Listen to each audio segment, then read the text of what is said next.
Hello, everybody, and welcome back to the Talking Ball podcast. I'm your host, Chase, and today we're going to get into the second round of NFL playoff games. Then we're going to get into some news after that and head on to basketball, both college and NBA. No college football because the only game left is the national championship game, which has not been played yet. So, we're probably going to have another short one. We're going to talk about football for a bit, and then probably head out around 40-45 minutes. So, let's get right into it as we have our first game, the Packers and the Rams. The Rams... the Packers won 32-18. It kind of looked close at the end before the Packers kind of pulled away. They move on to play Tampa Bay. Their defense played well. They had 4 sacks. Aaron Rodgers played really good. 300 yards, 2 touchdowns through the air, 1 on the ground. And Aaron Jones almost had 100 yards with a rushing touchdown. Jared Goff played pretty good considering his broken thumb, 174 yards and a touchdown. Cam Akers played well with 90 yards and a touchdown on the ground, but they couldn't come through. And Aaron Rodgers and the Green Bay Packers continue to expose some of the top defenses. The Rams were the top defense in the league, both passing. While they were the third best rushing defense and the best passing defense. They gave the least amount of points per game, least amount of total yards, least amount of total yards per game. So they're the best defense in the league. They only allowed 18.5 points a game. Green Bay almost doubled that. And Aaron Donald kind of got shut down. I mean, he was playing through some torn rib muscles, which obviously can't be healthy. But he wanted to play, and he put his team in the position where they put him in instead of maybe a healthier option. So Aaron Donald ended the game with 1 total tackle, period. And Devontae Adams had 66 yards and a touchdown through the air. Not sure how much of that was being guarded by Jalen Ramsey, but Jalen Ramsey also seemed to not do his job very well.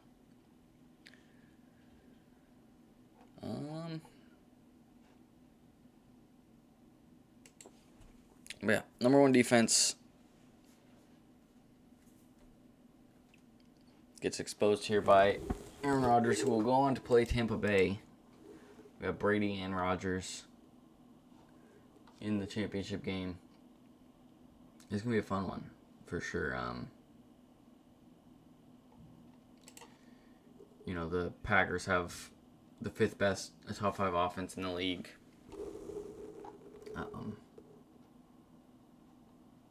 Yards per game wise.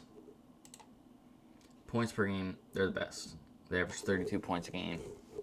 They have the most points in the NFL. They're like a top 10 rushing team and a top passing team.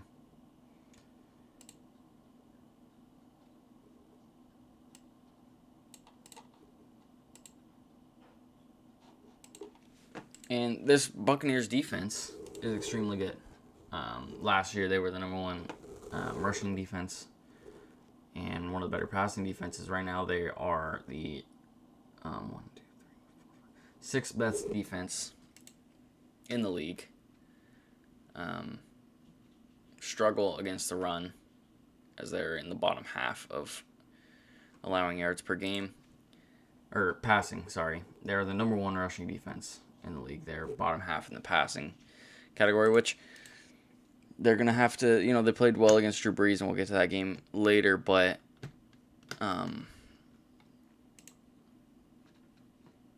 it's going to be a passing game. Obviously, Aaron Rodgers, Devontae Adams, probably the best duo in the league at the moment. And Tampa Bay is going to have a tough time trying to stop that duo, as many other teams have. Obviously, the number one defense in the league got destroyed by him. So, we'll have to see how that game goes. Moving on to the next game was Bills-Ravens. This one was kind of pretty boring, straightforward. The Bills won 17-3. Lamar Jackson came out late in the fourth quarter with concussion. But yeah, just couldn't get much going. He didn't pass well. He didn't run well.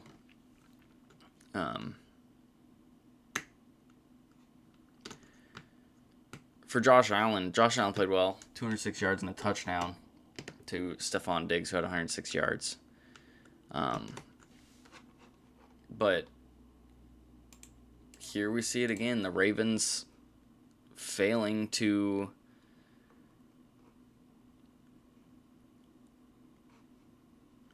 and then obviously Taron Johnson had the 101 yard pick six off Lamar. But here it is again, man. Lamar Jackson, he finally wins his first playoff game in this extended wild card playoffs this year. And he did it with his legs, mainly. Had more rushing yards than passing yards. And I get that, the stigma was that he couldn't win a playoff game. And he did win the playoff game, but then he just loses in the next round, just the way he always does. He passed not good. 14 for 24, 160 yards and an interception. Didn't run the ball well. Only had 34 yards on the ground. Was knocked out after the drive after his 101-yard pick six.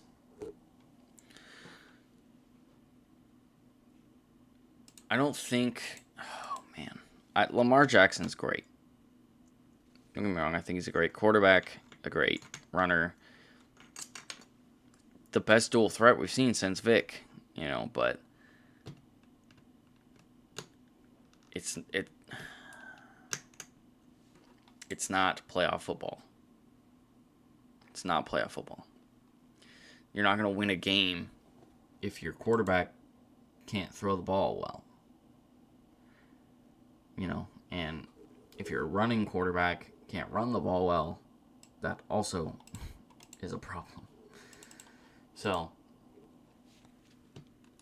you don't just throw away Lamar Jackson, right? You can't just throw him away. You need to mold his game around passing, because that's what a quarterback does. And you see these quarterbacks who are still in, right? Aaron Rodgers, Tom Brady, not very prolific runners. Aaron Rodgers can get on the ground and get out in space. Tom Brady is great at the QB sneak. And you got, Josh Allen and Mahomes. They can run too, but they're not mainly rushing quarterbacks. They throw for 400, 300 yards. Lamar Jackson doesn't throw for 300, 400 yards. He'll throw for 150, and then he'll run for 100. That's not. Let's see.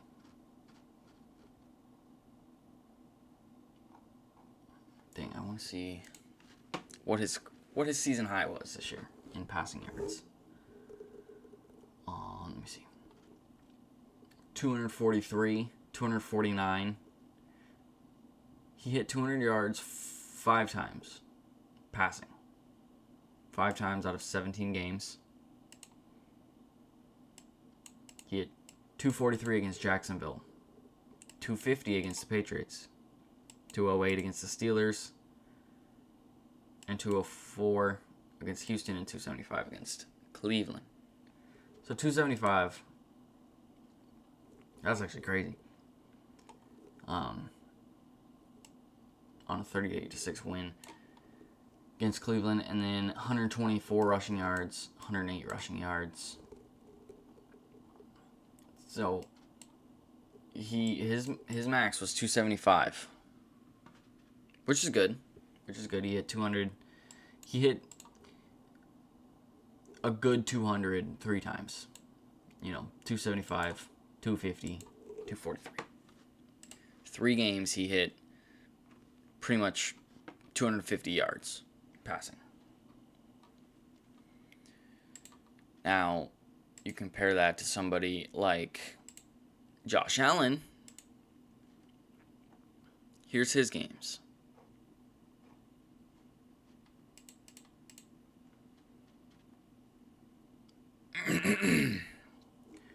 224, 320, 360, 240, 375, 285, 415, 415 again, 312, 311, 307.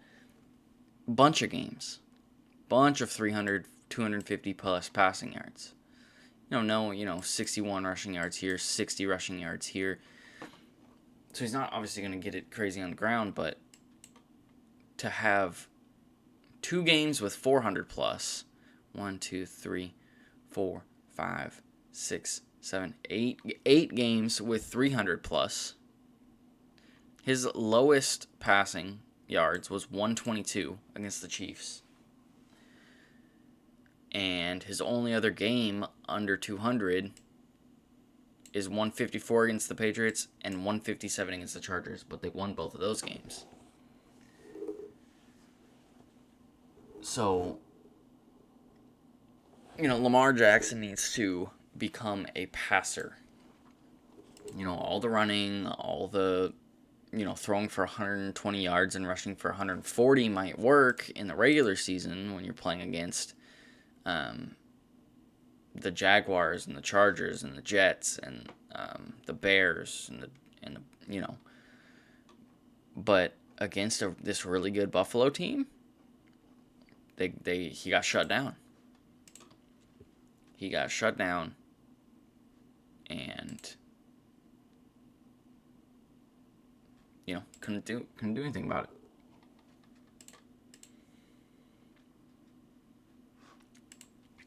And what he normally does is just run, and he couldn't do that. He's a very easy quarterback to game plan for, I feel like. He just needs to improve that arm talent, that arm accuracy, and just become more of a thrower if he wants to play quarterback. It's great to have that dual threat, but at this point, he's a single threat. In the playoffs, he's just going to run. If you don't let him pass on you, he's going to run, and he's going to make mistakes. So, they just need to develop his passing. They released RG3, which I don't think is in the news because it came out today. Yeah, they released RG3. I don't know. He just needs to become more involved in the passing game. He had 24 attempts and made 14 of them. And he ran the ball 11 times. He almost had more rushes than he did completed passes. So, the dual threat is great. It can escape sticky situations better than a non-running quarterback. But at the same time, it brings a lot of problems. Becoming too one-dimensional, not being able to throw the ball very well, and just relying on the run. And then teams start to shut that down, and then you're screwed. Either way, enough about Lamar Jackson and the Ravens. As they lose, we have Chiefs-Browns, which was a good one. The Browns almost did it. They lost, though, 22-17. And the Chiefs will play Buffalo. That will be a fun game. That will be a fun game. Mahomes left late in the game with a concussion. I don't know what's up with everybody getting concussions right now, but him and Lamar both had a concussion. They're pretty optimistic he'll play next week. He should, or this week. Mahomes played well, 21 for 30, 255 yards, a touchdown, and a rushing touchdown. Travis Kelce, 109 yards in the air and a touchdown, and Tyreek Hill had 110 yards receiving as well. The Browns, who made a great run, shocked a lot of people, surprised a lot of people. They do get eliminated by the Chiefs.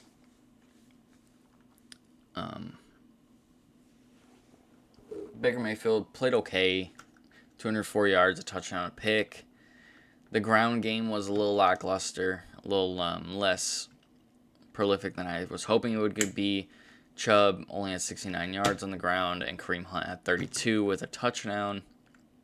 And Jarvis Landry caught Baker's touchdown for 20 yards. Cleveland has a lot to prove next year.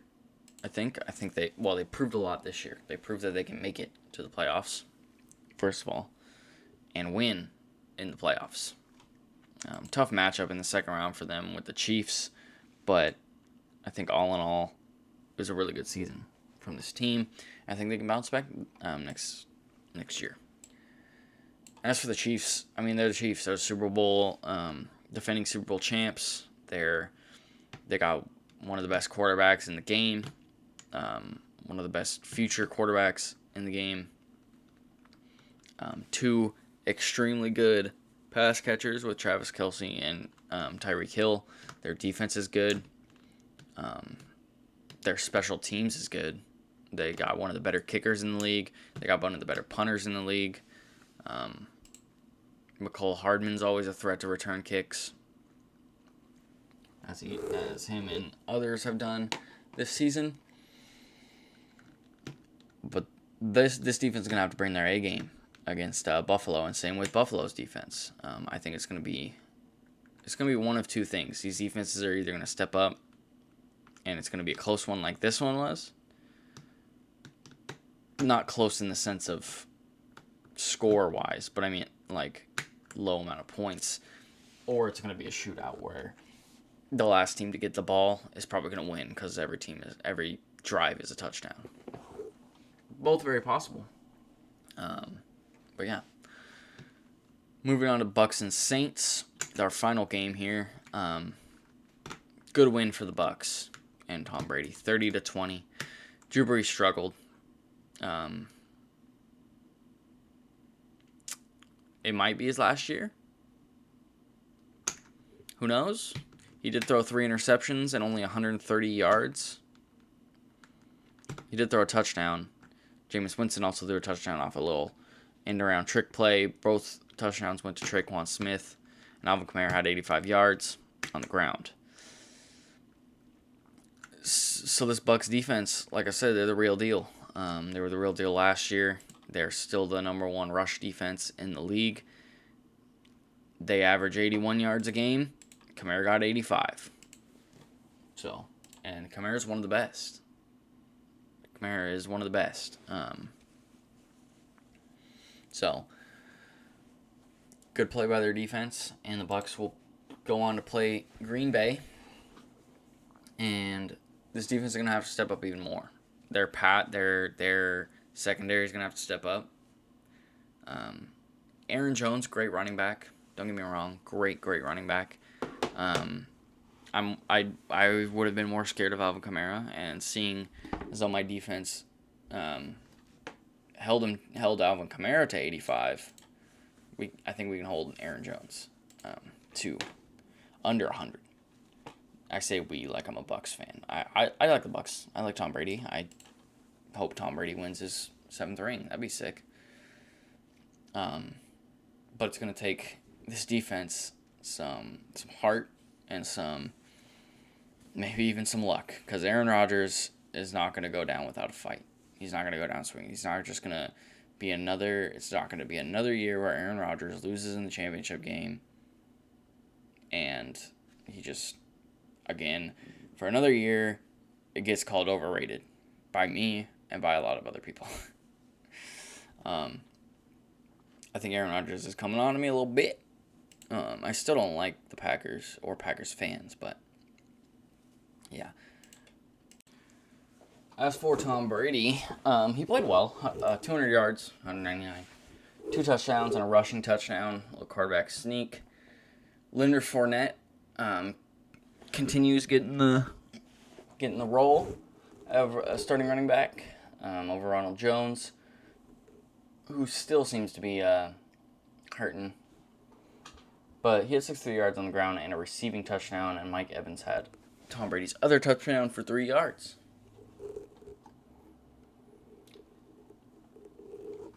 Yeah, let's go and talk a little bit about the next round, the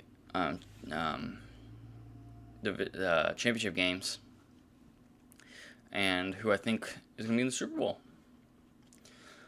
So, we have Green Bay and Tampa Bay on one side in the NFC. I think, it's obviously hard. It's the 2 best teams on that side of the ball.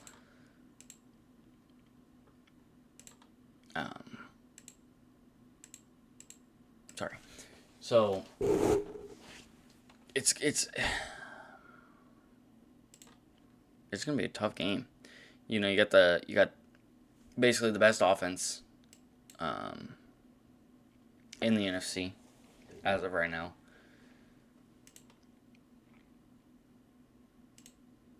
And Tampa Bay is the best passing offense. And the Packers are pretty much the best overall offense, with the Buccaneers being the 4th best overall offense.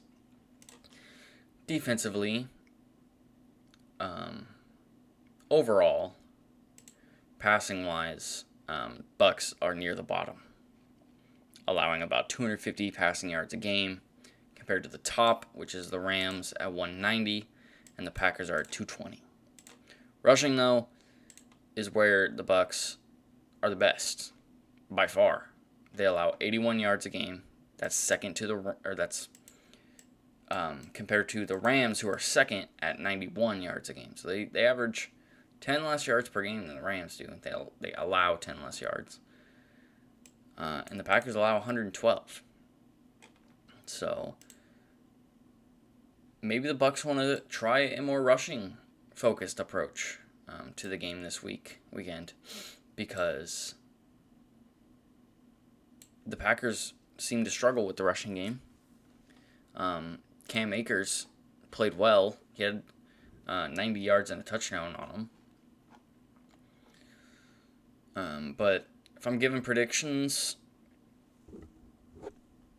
I want the Bucs to win. Tom Brady. I think either one of these teams deserves to win. I think all 4 of these teams all deserve to win.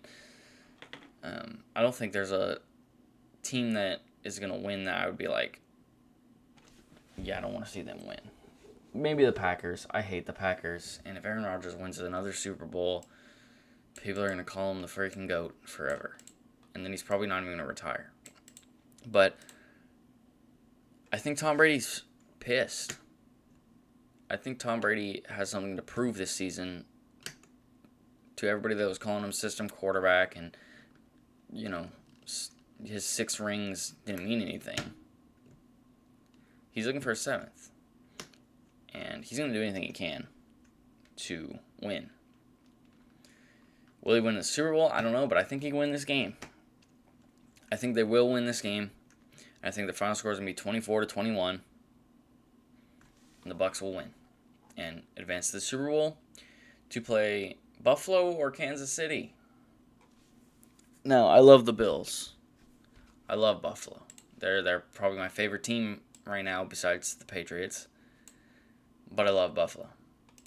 I love Josh Allen. Stephon Diggs was a great pickup for them.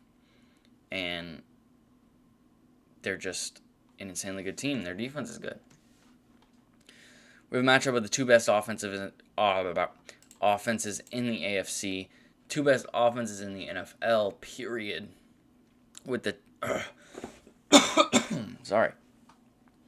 with the Chiefs averaging 415 yards a game and the Bills averaging 396. So, two best offenses in the league. Kansas City has the best passing offense in the league. Bills are third, second in the AFC, but third. And both these teams don't have that big of a rushing game. Kansas City nearing the middle, and the Bills in the bottom third of the league. But the Bills have the second best points per game at 31, and the Chiefs are at 29. So it's gonna be like I said, it's gonna be a battle. The two best offenses in the league.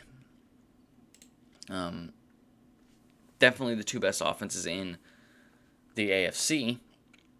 The Bills' defense is just a tad better, yardage-wise. Their passing defense is just a little bit better, but they're very even. Their defenses are very even, and their offenses are very even as well. The Bills' rush defense is a tad better than the Chiefs, but not by much. And the points allowed, they're just about the same, with the Chiefs allowing 22 and the Bills allowing 23. So this game is going to be good. This game's going to be close. This game's going to be fun to watch. And man, I think the Bills are going to win just because I want the Bills to win. Give me Bills 35, Chiefs 28. I think the Bills get the ball last, and it's a tie game at 28, and Josh Allen drives them down the field and wins the game. So I got Bills-Bucks in the Super Bowl, and at that point, I don't know. If it's Chiefs-Bucks, I'm giving it to the Chiefs. If it's Bills-Bucks, I think I might go Bucks. I think if the Packers win, I think they're winning the Super Bowl. But I think the Bucks are going to beat them. There you go. Moving on to news, we have a lot of news because teams are clearing house, hiring new coaches, general managers, assistant coaches, everything. So we got a lot of coaching changes going on. I've been getting messages on my phone about coaching changes happening right now. But those ones will have to wait for next podcast. So I'm sorry about that. But we got a lot here. So let's get right into it. The 49ers promoted DeMeco Ryans to their defensive coordinator. They lost Robert Saleh, obviously. I will get to that in a minute. But he was their linebackers coach next year. Now he will be their defensive coordinator. I believe he played in the NFL as a linebacker. It's good for him. The Bears defensive coordinator Chuck Pagano retired. So they're in the hunt for a defensive coordinator. The Broncos hired former Vikings assistant GM George Patton to be their GM after John Elway stepped down. The Chargers hired Brandon Staley to be the head coach. He was the Rams defensive coordinator last year under Sean McVay. The Chargers firing Anthony Lynn after a pretty disappointing season. Brandon Staley will be at the head of that team now. The Falcons hired Arthur Smith as their head coach. He was the Titans offensive coordinator last year. So, good pickup for them. The Jaguars hired Urban Meyer as their head coach, former college football coach at Ohio State. Really, really good college football coach. We'll see how he can translate in the NFL. The Jets hired Robert Saleh as their head coach, the 49ers defensive coordinator last year. 2 years ago, one of the best defenses in the league. Even this year, they were pretty good defense until everybody started getting hurt. But high energy coach.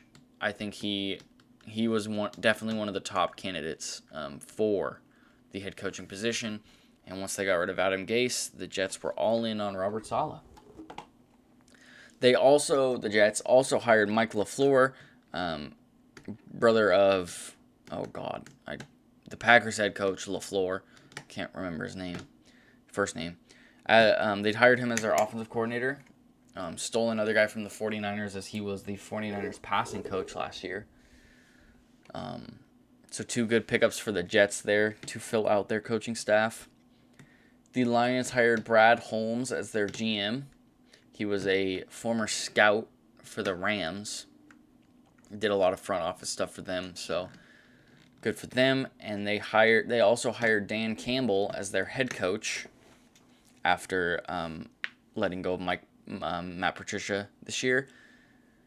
And Campbell was the Saints tight end coach for the last 5 years. So now he will be head coach of the Lions. The Panthers hired Scott Fitterer as their GM. He spent his last 20 years in Seattle's front office doing a bunch of player progression stuff there. So he will be the new GM of the Panthers. The Seahawks fired their offensive coordinator, Brian Schottenheimer, after a very disappointing offensive performance in the regular season in most games, and a very disappointing first-round exit in the playoffs. The Steelers fired their offensive coordinator as well, Randy Fitchner, after a disappointing offensive season and a disappointing first-round loss in the playoffs. And then they promoted Matt Canada to their offensive coordinator, who was their quarterback coach last year. So maybe we'll get some better better offensive play from the Steelers next year. Moving on to NBA news, that was it for the NFL coaching carousel going on. But for NBA, Kevin Durant passed Elgin Baylor and Dwayne Wade on the all-time scoring list, moving up to 29th. So good for him, one of the best scorers of all time. Will continue to move up that list through his career. And then we got a massive trade. Which you guys probably already saw, that involved James Harden going to Brooklyn. The Brooklyn Nets. The Nets received James Harden. That's it. The Cavaliers get Jared Allen and Taurean Prince from the Nets. The Rockets got Victor Oladipo, Dante Exum, Rodney Kurucs, 4 first-round picks, and 4 pick swaps. Victor Oladipo, obviously coming over from the Pacers, Dante Exum from the Cavs, and Rodney Kurucs from the Nets. 4 first-round picks, 4 pick swaps. And the Pacers got Karis LeVert and a second-round pick from, technically, the Rockets for Victor Oladipo. And our last piece of news is Jusuf Nurkic broke his wrist. CJ McCollum is also out at least a month with a fractured foot. Big sadness for Portland fans, and big sadness for Jusuf Nurkic fans, man. He broke his leg last year, spent all his season on the bench, and now he's basically out this year too. He'll probably be able to come back a little bit near the end of the season, but man. Other news, which is basically college football news. Alabama hired Bill O'Brien as their offensive coordinator. I thought that was interesting. Yeah, interesting. Anyways, Tennessee Volunteers fired their head coach Jeremy Pruitt after a 3-7 record this year, and I saw earlier today, I was just scrolling through Instagram, and I saw that their football team is being investigated for putting stacks of cash in McDonald's bags when recruits were visiting. So they'd stash probably, I don't know, like $1,000 or something in the McDonald's bag, give it to you as your food, and then, you'd have $1,000 and a Big Mac, I guess. So they're getting investigated for that, and if that comes out as fact, then they will most likely not be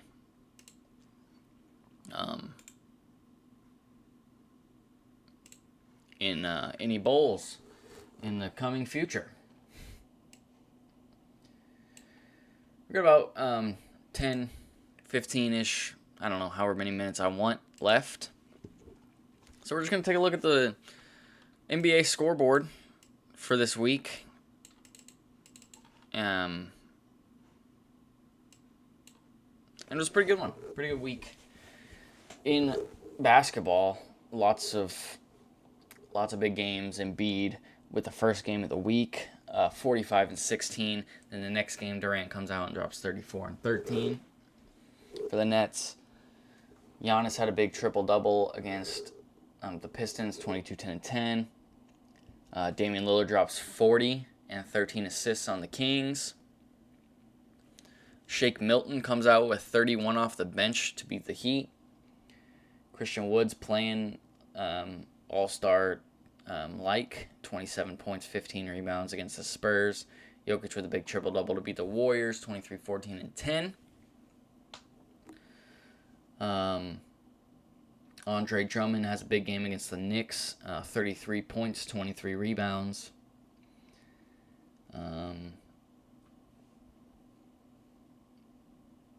James Harden's first game with the Nets was a big one, 32 points, 12 rebounds, 14 assists against the Magic.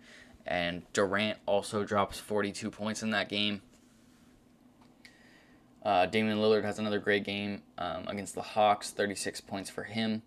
Lauri Markkanen breaks out of his shell a little bit, scoring 29 and 10 against the Mavericks. The Celtics get destroyed by 30 against the Knicks.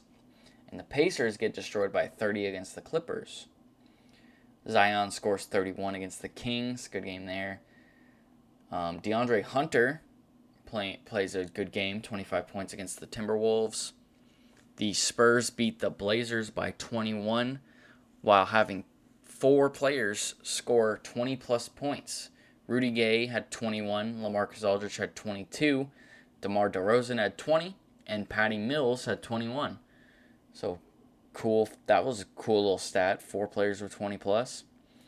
James Harden's second game with the Nets gets in 34 points and 12 assists.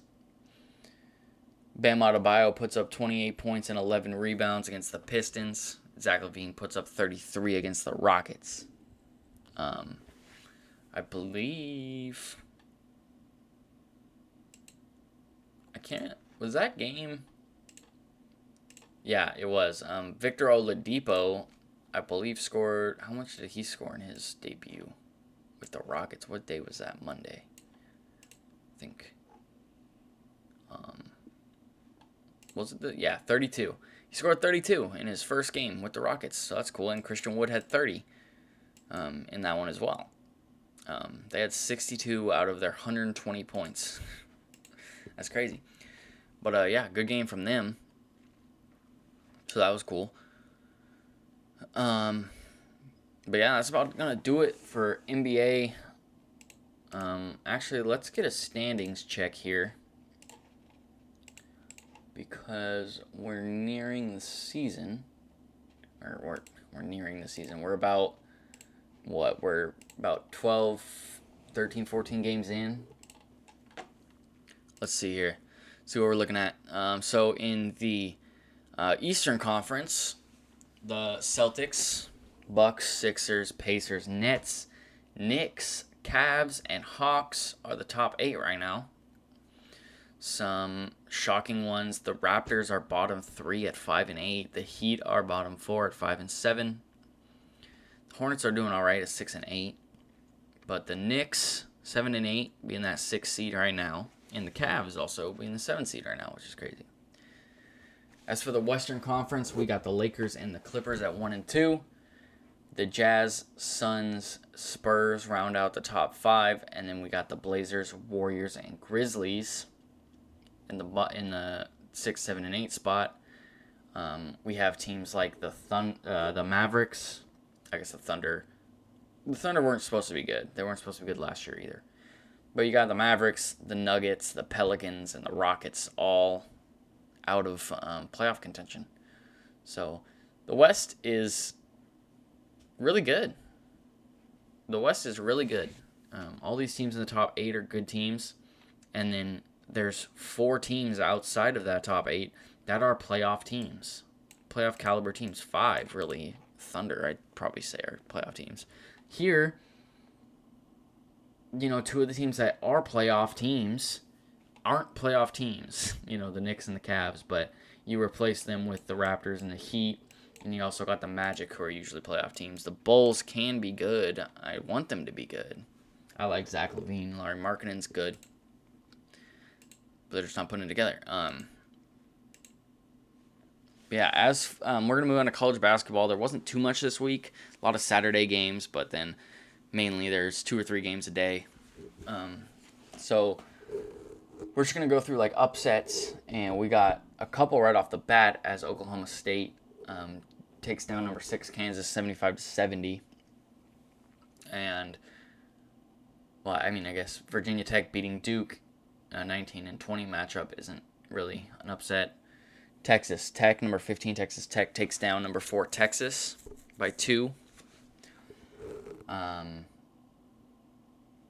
Let's see what else we got. Gonzaga destroys Pepperdine. Could saw that coming, right? Baylor's still really good. Number 23 Minnesota dismantles number 7 Michigan 75-57, and Michigan lost again somewhere. But unranked Butler takes down number 8 Creighton by 4. Number 18 Virginia destroys number 12 Clemson by 35. Number 21 Ohio State beats number 14 Illinois. Unranked Miami beats number 16 Louisville by 6 off of 30 from Wong. And I was wrong. Michigan. I swear Michigan lost twice. Oh no, okay, well, they destroyed Wisconsin and I guess they lost. Our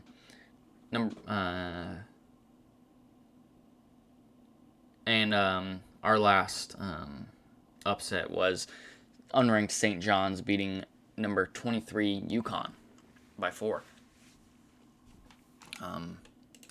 Not too much there, upset-wise for college basketball. Still got pretty much the same top 5. Gonzaga, Baylor, they're going to always be up there as good teams. Iowa's been playing really good with Luka Garza.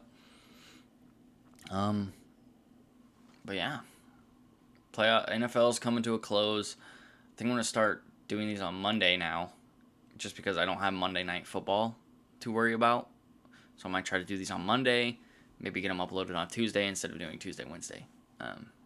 So, yeah, that's all I got for today. And, yeah, everybody take it easy, and I'll see you guys next week. Peace out.